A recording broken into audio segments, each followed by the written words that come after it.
수 없네. 내 갈급함 주의 음성 들리네. 내 갈급함 부르짖는 소리 들으소서. 내 갈급함 주의 음성 들리네. 내게로 나오라. 영원히 영원히 목마름 전혀 없으리. 내게로 나오라.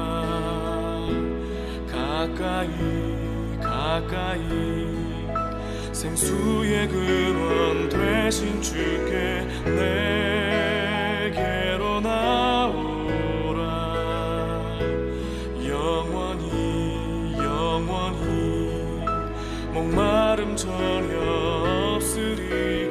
내게로 나오라. 가까이 가까이 생수의 근원 되신 주께.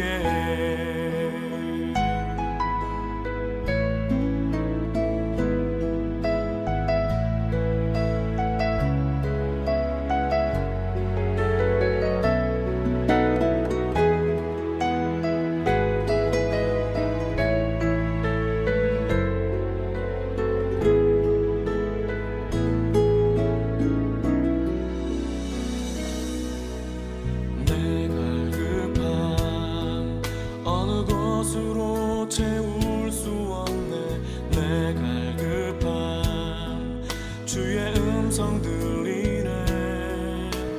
내 갈급함 부르짖는 소리 들으소서.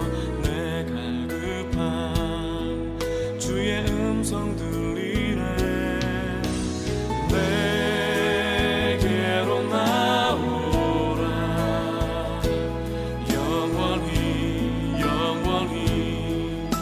목마름 전혀 없으리. 내게로 나오라.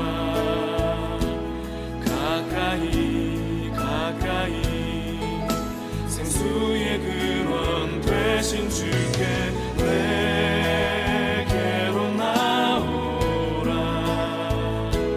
영원히 영원히 목마름 전혀 없으리. 내게로 나오라. 가까이 가까이 생수의 근원 되신 주께 내게로 나오라. 영원히 영원히 목마름 전혀 없으리. 내게로 나오라. 가까이 가까이 가까이 가까이 생수의 근원 되신 주께.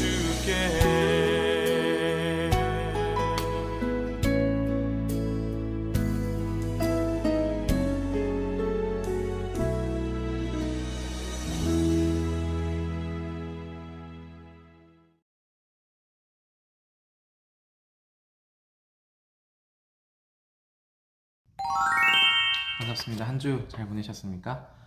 오늘은 마태복음 11장 20절에서 30절 말씀을 함께 살펴보도록 하겠습니다. 예수님께서 이제 11장 20절에 와서 예수님으로부터 이제 주어지는 새로운 시대, 또 예수님으로 말미암는 마지막 때에 하나님의 은혜로운 통치가 예수님을 통해서 임했다라는 것을 말씀하셨는데, 이것들을 받아들이지 않고 또 회개함으로 반응하지 않는 완고한 사람들에 대해서 오늘 말씀에서 기록하고 있습니다.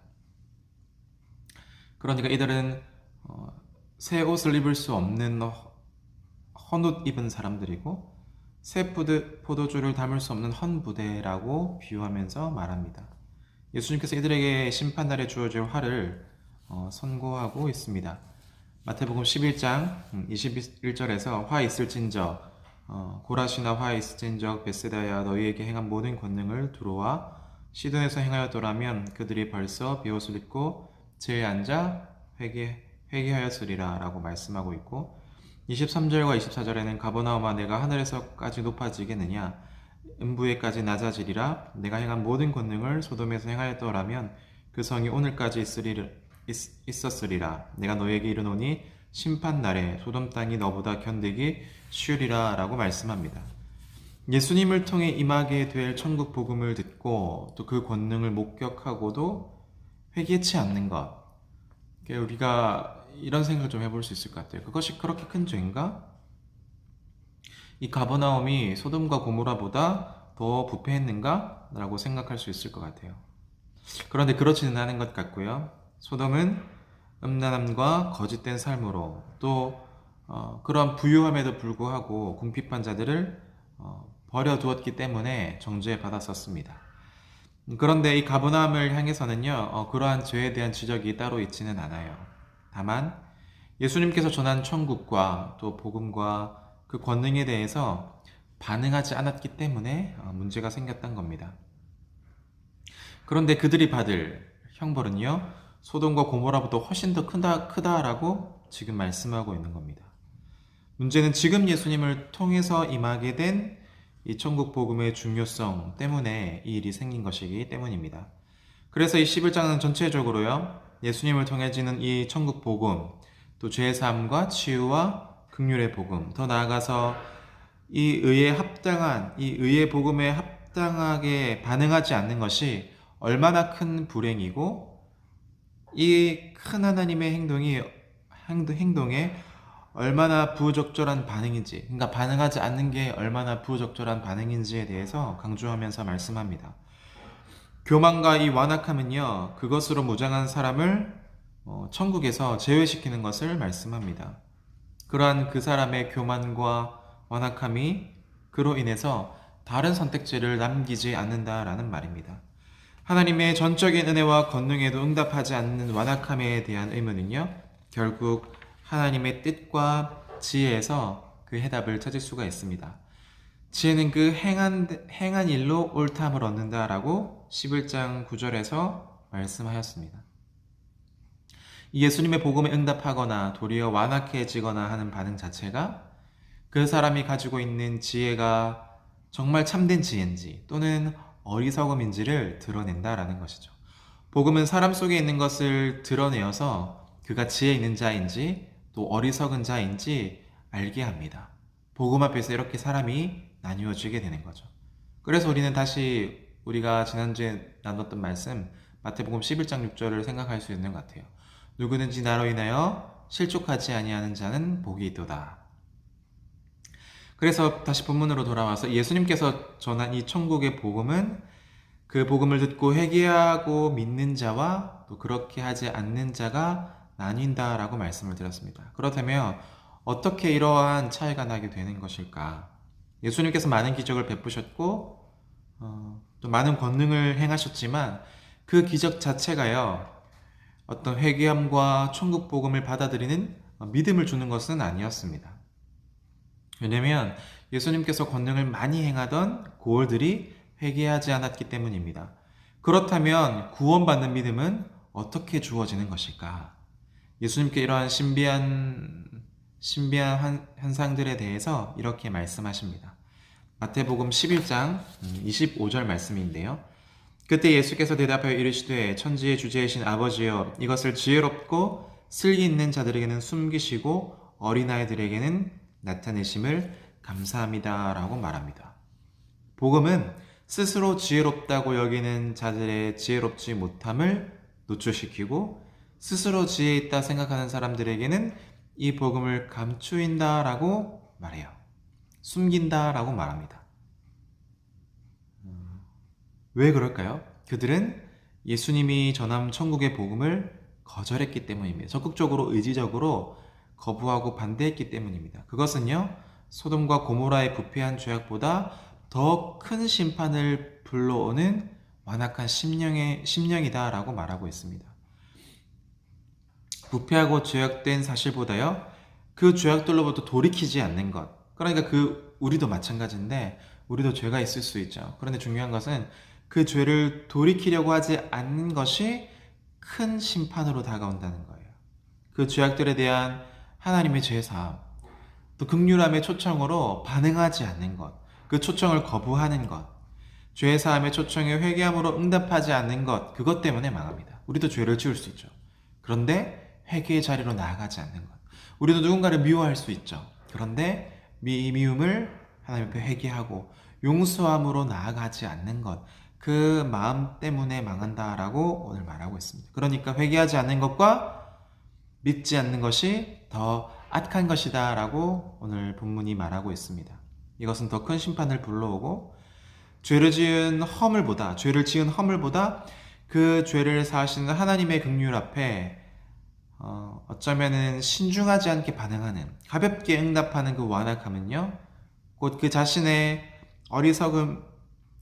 그 자신이 어리석었다라는 것을 부인할 수 없는 증거가 됩니다. 그러한 자는 참된 지혜가 없다라고 말하고 있는 것입니다. 그렇다면 무엇이 지혜입니까? 누가 지혜로운 자일까요? 무엇이 지혜를 참 지혜로 증명해 주는 것일까요? 여기서 중요한 것이 드러나는데 스스로 지혜롭게 여기지 않는 것이 바로 지혜입니다. 다시 한 번 더, 스스로 지혜롭게 여기지 않는 것이 지혜입니다.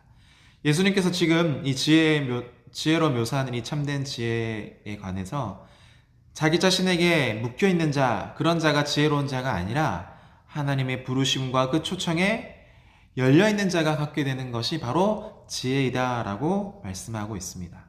세상에 지혜 있는 자들은요, 자기 스스로의 지혜로 이것과 또 저것을 판단합니다. 어린아이는 스스로 지혜롭다고 여길 수가 없습니다. 그래서 이 어린아이들에게는 밝히 나타내시는 거예요. 의가 없는 죄인들이여 의를 얻습니다. 지혜도 의도 그것이 자신의 것이 될 때는 하나님께 나아가는 지혜나 의가 아니라 뭐예요? 하나님께서 오시는 길을 막는 걸림돌이 돼요. 자신의 지혜는. 천국에 참여하기 위해서 요구되는 지혜는요, 그리고 참된 의는 자기 자신에게서 나오는 어떤 지혜나 의로움, 분별력들이 아니라 먼저는 하나님과의 관계에서 나오는 지혜와 의라고 말씀드릴 수가 있습니다.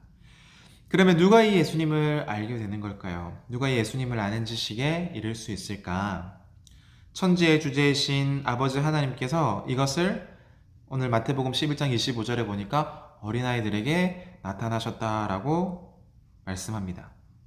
그러나 아들을 아는 충만하고 온전한 지식은요, 오직 아버지 하나님께만 있어요. 그러므로 아들을 아는 지식은 아버지께서 주시는, 곧 하나님께서 주시는 선물입니다. 그리고 아버지께서 그 아들에게 모든 것을 주셨습니다.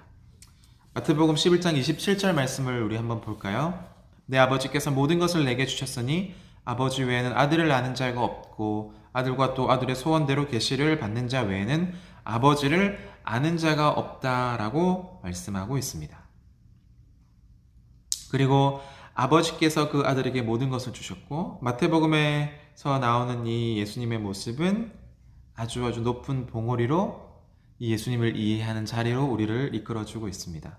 예수님께서 모든 것을 받은 아들입니다. 그 모든 것은 뭘까요? 마태복음 28장 18절에서는 이 예수님께서 하늘의 모든 것을 유업으로 받았다라고 말하면서 하늘과 땅의 모든 권세를 받은 자라고 명시합니다. 그런데 이 마태복음에서는 일찍이요, 성령으로 잉태하신 하나님의 아들, 다윗의 후손으로 오시는 하나님의 아들, 영원한 통치권을 부여받은 하나님의 아들, 그리고 실질적으로 성령의 능력이 그에게도 있음을 암시하는 단어들이 계속해서 등장했었습니다. 예수님의 권세는요, 마지막 때에 하늘에서 이 땅에 내려와 그분 위에 거하시는 성령 하나님의 권세입니다. 그분의 권세는 동시에 다윗에게 약속된 영원한 나라의 권세이기도 하고 또 양무리를 회복하시고 모으시는 목자 되시는 하나님 자신의 권세입니다. 이제 예수님께서요, 이 아버지께 모든 것을 받은 상속자라고 말하면서 이 예수님에 대해서 다시 설명하는데, 이 예수님은 새로운 이스라엘이고 이 세상에 대하여 하나님 앞에 순종하는, 어쩌면 창세기에서 온전한 순종을 하지 못했던 아담의 새로운 모습, 예수님의 모습으로 등장한다라는 것을 말하고 있습니다. 예수님은 합법적이고 자격 있는 정당한 아들이기 때문에 하나님 아버지께 속한 모든 것이 비로소 예수님께 유업으로 주어지는 거예요. 그래서 천지의 주제이신 아버지께서 모든 것을 아들에게 주셨다면 예수님께서 곧 하늘과 땅의 모든 권세를 유업으로 이을 자입니다. 그리고 하나님께서 이것을 어린아이들에게, 즉 스스로 지혜롭거나 의롭다고 여기지 않는 예수님의 어떠한 진실한 초청에 나오는 자들에게 나타나 보이겠다라고 말하는 것이죠. 이것이 바로 천국의 모습입니다. 천국이 바로 이러한 자들의 것이다 라고 말하고 있습니다. 자기 스스로를 지혜롭다거나 의롭게 여기지 않는 사람, 이런 자들에게 천국이 주어진다라고 말합니다. 예수님께서는 하나님의 나라의 치유와 구원과 회복의 때가 이미 임했다, 나를 통해서 임했다라고 말씀하셨음에도 불구하고 이 말씀 앞에 반응하지 않는 완악함에 대해서 이 의문을 하나님의 뜻과 지혜에 오늘 맡기고 계십니다. 그리고 회개하지 않는 악인들에 대한 심판이 아니라 수고하고 무거운 짐진 죄인들을 초대하기를 계속하십니다. 우리가 지난주에도 살펴봤지만 심판이 아니라 지금은 수고하고 무거운 짐진 자, 죄인들이 다 주님 앞에로 나아오기를 계속해서 요청하고 초대하고 계신다라는 거예요. 이 초청은 예수님의 가르침과 예수님의 치유와 죄사함과 권능을 드러낸 후에 마지막으로 예수님과 예수님의 천국 복음을 영접하지 않는 결과에 대해 들려지는 초청이라는 점에서 더욱 이러한 초청은 의미가 있습니다. 마태복음 11장 28절부터 30절 말씀을 보니까 수고하고 무거운 짐진 자들아 다 내게로 오라 내가 너희를 쉬게 하리라. 나는 마음이 온유하고 겸손하니 나의 멍에를 메고 내게 배우라. 그리하면 너희 마음이 쉼을 얻으리니 이는 내 멍에는 쉽고 내 짐은 가벼움이라 하시니라 라고 말씀하고 있습니다. 예수님은 그 지혜 자체이세요. 예수님은 의의 교사로서 하나님의 자신의 권세를 가지고 이 초청을 하고 계시는 겁니다. 이 말씀은 11장 27절에서도 밝혀지는 것처럼 하나님 아버지와 그 아들 예수 그리스도가 정말 특별한 관계다라는 것에 대한 이해가 없이는 우리가 그냥 이 글 텍스트 그대로 받아들이기는 굉장히 어려운 내용들입니다. 이 멍에란 말은요, 짐승이나 전쟁 포로들에게 씌워지는 어떤 굴레 같은 건데, 복종, 노동, 또 훈련과 의무 같은 것을 말할 때 멍에라는 말을 씁니다.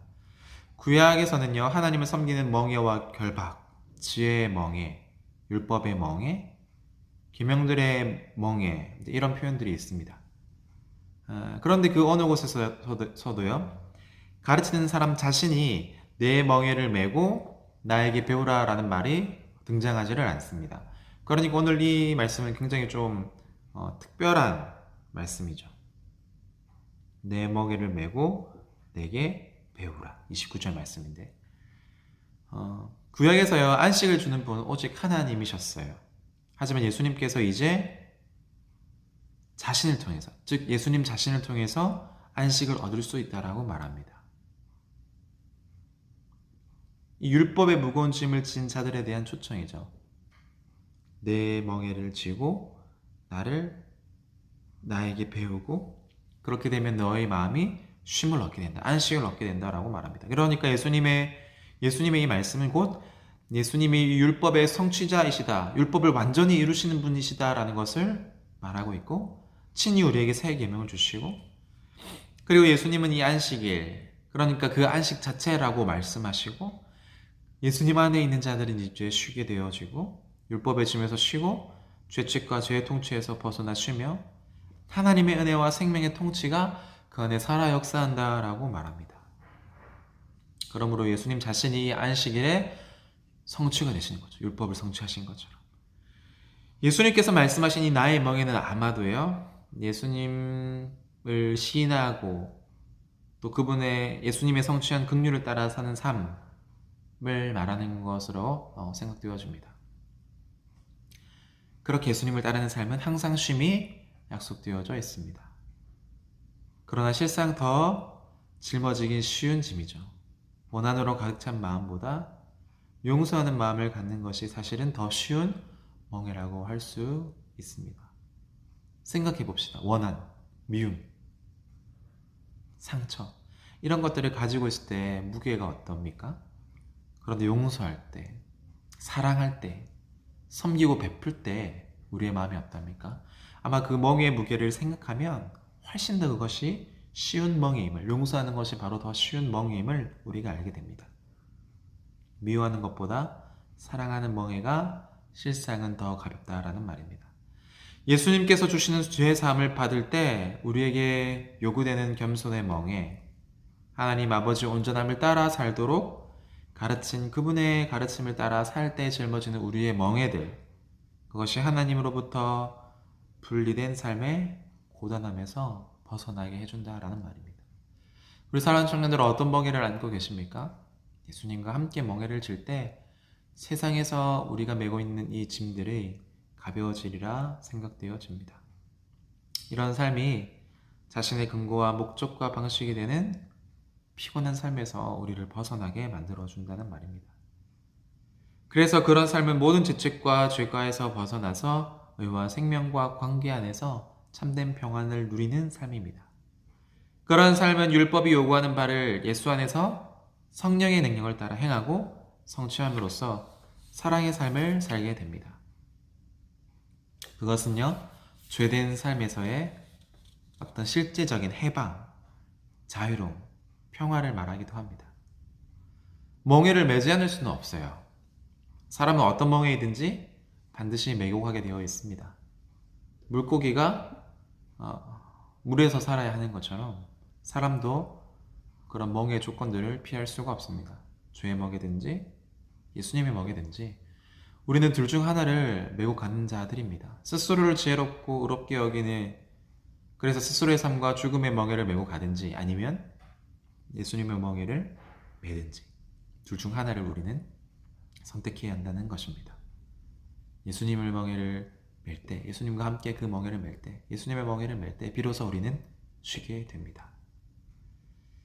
그래서 마태복음에 이어진 이 12장은 곧 이어서 이 안식일에 대해서 또 참된 쉼에 대해서 우리에게 말씀해주고 있습니다. 말씀을 정리하면서 천국 복음을 받고 예수님을 시인하고 따르는데 우리는 불편함이나 또 고통, 손해는 또 이 핍박은 불가피한 것일까요? 저는 감히 말씀드립니다. 피할 수가 없다라고 말씀드리고 싶습니다. 만일 예수님을 둘로 나눌 수 있다면 가능할 수 있을지 모르겠지만 부활하신 예수님과 십자가의 길을 가신 예수님이 한 분이시라면 예수님을 믿고 따라가는 제자들 또한 십자가의 길을 가지 않을 수 있다는 것은 거짓이라고 말씀드릴 수가 있습니다. 고난이 없이 그러면 예수님을 믿을 수 있을까요? 절대로 그럴 수가 없습니다. 뜻대로 할 수 없어서 억울하고 애통하는 일 없이 예수님을 믿을 수 있을까요? 없습니다. 피해보고 손해보는 일 없이 예수님을 제대로 믿을 수 있을까요? 없습니다. 정당한 일을 하고도 도리어 피해를 보고 억울하게 희생을 감수하는 일 없이 예수님을 따를 수 있을까? 없습니다. 왜냐하면 예수님께서 진 십자가의 길이 바로 그러한 길이기 때문입니다. 십자가의 길, 제자의 길, 그것은 원래요, 정당한 행위에 대한 부당한 고난에 대해서 말하는 겁니다. 예수님께서 이 땅에 오셔서 얼마나 많은 정당함을 행하셨나요? 그런데 그 정당한 행위에 대해서 계속해서 그의 삶이 부정당하고 부당한 고난을 당합니다. 이것이 예수님의 삶이고 제자의 삶입니다. 이 길을 우리는 도저히 피할 수가 없고 도리어 하나님은 이러한 자를 위하여 우리를 불러주고 계십니다. 하나님께서 무관심해서도 아니고 우리가 믿음이 세지 않아서도 아니고 원래 하나님의 나라의 영광에 이르는 길은 고통과 불편과 손해와 희생을 포함한다라는 말입니다. 예수를 받아들이고 그 길을 따르기 위해서 맞닥뜨리는 부당한 손해와 부당한 고난과 부당한 희생도 여러분들 감수할 용기가 있으십니까? 교회는 예수님을 믿는 일이 복되고 잘 되는 것이라고 믿고 가르칩니다. 큰 틀에서는 이 이해가 틀리지는 않습니다. 다만 흔히 이해되는 식으로 복이 무슨 복, 어떤 복, 어떻게 복을 받는가에 대해서 많이 말하는데 그것에 대해서는요, 사실은 예수님 자신과의 이 가르침과 심각한 차이를 보일 때가 참 많이 있습니다. 예수님을 따르는 일이 때로는 원하지 않는 것을 하지 못하고 원치 않는 것을 해야 하는 애통의 길일 수도 있다는 것입니다. 또는 정당한 일을 하고도 도리어 손해와 희생을 감수하는 길일 수도 있다는 사실들을 받아들이고 우리는 그렇게 인내해야 한다라는 말입니다. 부활하신 예수와 고난의 십자가를 지신 예수가 동일한 분이고 솔로몬의 재판처럼 한 분이신 예수님을 두 쪽으로 나눌 수 없다면 거듭난 성도는 고난은 필연적입니다. 피할 수 없습니다. 그 길을 지나가야 할 뿐인데 우리는 이 길을 마땅히 잘 지나갈 수 있을 것입니다. 왜냐하면 우리는 이미 예수 그리스도를 안자고 내 안에 성령께서 살아 역사하고 있기 때문입니다. 이를 위해 우리를 부르셨다라는 것을 좀 기억하시고요. 힘들고 어렵지만 우리가 이 길을 가면서 이 길이 참된 지혜의 길이고 참된 기쁨의 길임을 알아서 십자가 뒤에 감추어진 그 고난과 영광을 생각하며 우리에게 맡겨진 이 믿음의 경주, 믿음의 길을 주와 함께 또 우리 공동체와 함께 옆에 있는 이웃들과 청년들과 나의 소중한 사람들과 함께 달려나갈 수 있기를 간절히 소망합니다. 기도합니다. 사랑의 주님 아버지, 은혜를 감사합니다. 오늘 말씀을 통하여 참된 지혜에 대해서 정말 내가 지혜 있는 자인지 또 아닌지에 대해서 우리가 내 자신을 한번 말씀에 비추어 생각해 보았고 하나님을 따르는 이 길, 예수 그리스도의 제자가 되는 이 길은 결코 쉽지 않은 길임을 우리가 다시 합니다. 하나님, 우리가 감수할 준비가 되었습니까? 믿음으로 결단하며 용기 있게 우리의 발걸음 한 걸음 한 걸음을 내디딜 수 있도록 도와주시고 주와 함께 십자가의 고난을 감당함으로 마침내 나갈 영광도 함께 누리는 귀한 삶을 살아갈 수 있도록 하나님께서 역사하여 주시옵소서. 예수님의 이름으로 기도드립니다. 아멘.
기억하시면서 우리들의 다양한 속삶의 자리 그 가운데